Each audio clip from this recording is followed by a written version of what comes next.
Ngayong gabi sa Balitang Pambansa, Pangulong Ferdinand R. Marcos Jr. nanawagan sa mga deboto ng Jesus Nazareno na gamitin ang paniniwala at pagkakaisa para malampasan ang anumang hamon ng buhay. Alamin natin live kung nasaan na ang andas ng Jesus Nazareno.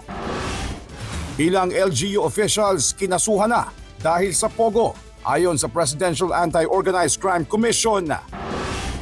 DOTR ipinagmalaki ang NAIA privatization bilang isa sa mga achievements ng Marcos administration. Pangulong Ferdinand R. Marcos Jr. nakatakdang dumalo sa virtual trilateral meeting kasama si outgoing US President Joe Biden at Japanese Prime Minister Shigeru Ishiba sa weekend. At Penitential Walk with Jesus at Novena Mass para sa selebrasyon ng kapistahan ng sinulog sa Cebu City dinagsa